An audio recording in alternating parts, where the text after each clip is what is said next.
সাকিব আল হাসানকে নিয়ে Bangladesh cricket board একটা মশকরার পর্যায়ে নিয়ে গেছে এবং এই মশকরাকে সবচেয়ে শৈল্পিক মর্যাদা দেওয়ার ক্ষেত্রে বিশাল একটা ভূমিকা পালন করেছেন বাংলাদেশ ক্রিকেট বোর্ডের ডিরেক্টর পরিচালক আসিফ আকবর। সবকিছুতে তিনি বেশ ভোকাল থাকেন, অনেক ধরনের অনেক বক্তব্য তিনি দেন, অনেক জ্ঞানী মানুষ। সঙ্গীত থেকে শুরু করে ক্রিকেটের পদচারণা, বক্তব্য, সব জায়গায় তার একটা বড় ধরনের আধিপত্য রয়েছে এবং সেটার জন্য তাকে আমরা স্যালুট জানাই যে বাংলাদেশ আসলে বিরল এরকম প্রতিভাধর ব্যক্তিত্বের মধ্যে আমাদের পরিচিত আসিফ ভাই রয়েছেন। এটা আসলে আমাদেরকে অনেক অনেক অনেক বেশি হ্যাপি করে।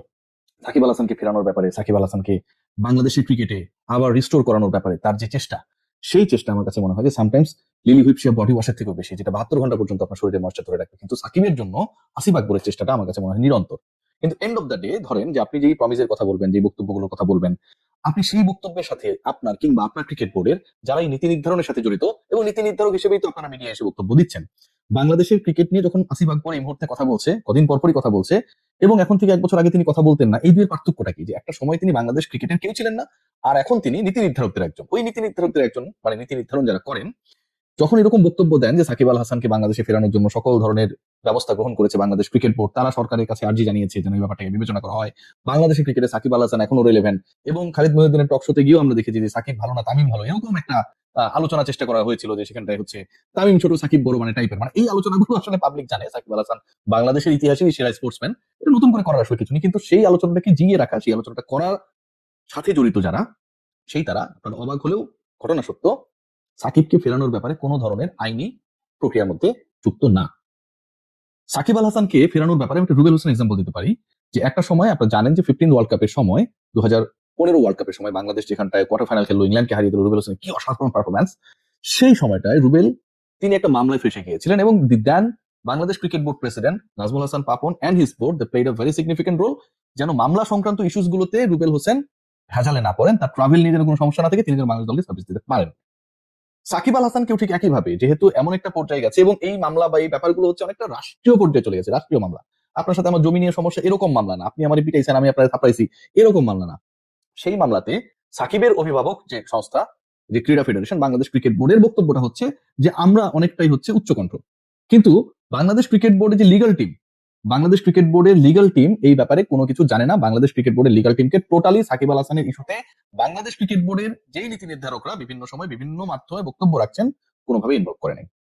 ভয়াবহ হলে ওটাই সত্য, সাকিবকে শুধুমাত্র ব্যানার হিসেবে যেভাবে অতীতেও ব্যবহার করা হয়েছিল, আনা হয়েছিল, কখনো সাকিবকে দোসর বলে আসলে কিছুটা হলেও জনপ্রিয়তা পাওয়ার চেষ্টা করা হয়েছিল, যখন সেই টোনটা চেঞ্জ হয়ে গেছে, তখন সাকিব আল হাসানকে হচ্ছে হিরো বানিয়ে, হিরো হিসেবে অভিহিত করে, যেটা সবাই জানে সাকিব আল হাসান বাংলাদেশের ক্রিকেটের হিরো। একই রকম চেষ্টা চলেছে, একই রকম চেষ্টা চলছে বাংলাদেশ ক্রিকেট বোর্ডের যারা সুবক্তা, যারা গায়ক, যারা এই মুহূর্তে পরিচালক হিসেবে নায়কের ভূমিকায়, তাদের পক্ষ থেকে। এখন যেই পরিচালক বা যারা সাকিব ইস্যুতে এত কথা বলছেন, আমজাদ সাহেবের কথা আমরা বলতে পারি, আসিফ আকবরদের কথা বলতে পারি, মিঠু ভাইদের কথা আমরা বলতে পারি, যারা প্রেস কনফারেন্সে এসে এত কথাগুলো বলছেন, সেই তারা তো ক্রিকেট বোর্ডের ওই ডিসিশন মেকিং এর জায়গায় রয়েছে, ওই চেয়ারটাই তারা রয়েছে। তাহলে ক্রিকেট বোর্ডের লিগাল টিম সাকিব আল হাসানের যে কেসেস গুলো রয়েছে সেগুলোকে একটা সামারি আকারে কিভাবে ল মিনিস্ট্রিতে যাবে, কিভাবে এটাকে স্বরাষ্ট্র মন্ত্রণালয়ে নিয়ে যাবে, সংশ্লিষ্ট ডিপার্টমেন্ট গুলো কিভাবে এটা নিয়ে কাজ করবে, লিগাল মেরিট রয়েছে কি নেই, অনেক জায়গা থেকে আমরা শুনছি যে সাকিব আল মাশরাফির ব্যাপারে যে কেসেস গুলো হয়েছে এগুলো কোনো লিগালি মেরিট নাই। এটা আমরা সবাই জানি যে আসলে তারা হত্যা মামলার আসামি করা হয়েছে, এই টাইপের কোনো কাজের সাথে সাকিব মাশরাফিরা জড়িত ছিল না, ফাঁসানোর জন্য, বিপদে ফেলার জন্য, বাংলাদেশে যেন না আসতে পারে, রেলেভেন্ট যেন না থাকে, এই কারণে আসলে এই মামলাগুলো দেওয়া হয়েছে। This is very true. So এই ঘটনাটা তো আপনাকে যখন আপনি অ্যাড্রেস করবেন, প্রপার ওই অথরিটির কাছে আপনাকে নিয়ে যেতে হবে, সেখানটায় গিয়ে আপনাকে এটাকে উপস্থাপন করতে হবে এবং বাংলাদেশ ক্রিকেট বোর্ডকে একটা লিড রোল নিতে হবে। সেই ক্রিকেট বোর্ড বক্তব্যের ক্ষেত্রে লিড রোল নেয়, সেই ক্রিকেট বোর্ড কথা বলার ক্ষেত্রে লিড রোল নেয়, কিন্তু প্রসিডিউর মেনটেন করানোর ক্ষেত্রে তার বোর্ডের আন্ডারে যে লিগাল টিম রয়েছে তাদেরকে এই মামলা ইস্যুস গুলো নিয়ে ইনভলভ করানোর ক্ষেত্রে they have done nothing.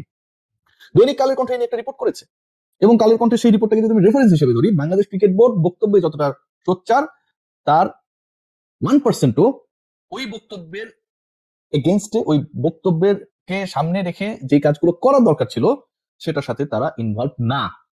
So Shakib Al Hasan has been a banner, যেই ব্যানারটা আপনি যখন 2020 ওয়ার্ল্ড কাপে আপনি গেলেন না, খেললেন না, এবং আপনি যখন বিশাল নেগোসিয়েটর হয়ে গেলেন, আমার অতি প্রিয় বুলবুল ভাই, যিনি বিশাল দুনিয়ার সবচেয়ে বড় নেগোসিয়েটর, ইন্ডিয়া পাকিস্তানের এরপর যুদ্ধ লাগলে আমি মনে করি ডোনাল্ড ট্রাম্পের সবার আগে উচিত হবে বুলবুল ভাইয়ের সাথে যোগাযোগ করা। বুলবুল ভাই লোকাল টাইমটা জেনে ইউএসএ থেকে, আমি মনে করি Donald Trump should make a call to him, তুমি আগে ট্রাই করো এটাকে থামানো যায় কিনা। বুলবুল ভাই যে অসাধারণ একটা কাজ করেছে, যেভাবে তিনি এই দুই দেশকে খেলানোর জন্য রাজি করিয়েছে, এবং যেভাবে তিনি নিজের দেশের ক্রিকেট বন্ধ রেখে হইলেও বিশ্বকাপে বিশ্বের ক্রিকেটের ইকোসিস্টেম ঠিক করানোর জন্য হইলেও এনশিওর করেছে যে ইন্ডিয়া পাকিস্তান ম্যাচটা হওয়া দরকার, সেই বুলবুল ভাই এবং তার board did nothing regarding Shakib Al Hasan. এটা আমার কথা না, বাংলাদেশের একটা লিডিং ডেইলি এই ব্যাপারে রিপোর্ট করেছে। আমি আজও আলোচনা করার চেষ্টা করেছি, খোঁজ নেওয়ার চেষ্টা করেছি, যারা এটার সাথে সংশ্লিষ্ট তারা আসলে এই ব্যাপারে কোনো কিছু জানে না। সো আসিফ আকবররা কি করার চেষ্টা করলো, যে ওয়ার্ল্ড কাপে খেললো না বাংলাদেশ, হ্যাঁ, বুলবুল ভাইরা নেগোশিয়েট করতে গেল ইন্ডিয়া পাকিস্তান যেন খেলে, পাবলিকের এই ব্যাপারে যে একটা বাজে নেগেটিভ সেন্টিমেন্ট ক্রিয়েট হয়েছিল বাংলাদেশ ক্রিকেট বোর্ডের উপরে, সেটাকে কিভাবে ডাইভার্ট করা যায়, সাকিব আল হাসানকে ইম্পোর্ট করে নিয়ে আসলো তারা। এবং যে কাজটা তারা দক্ষতার সাথে করেছে, without asking any question regarding him, Bangladesh cricket board তার অফিসিয়াল প্রেস কনফারেন্সে ঘোষণা করে দিল যে Shakib Al Hasan is going to be the part of the national team again, and we are trying on that. We are requesting the government to consider Sakib's issue.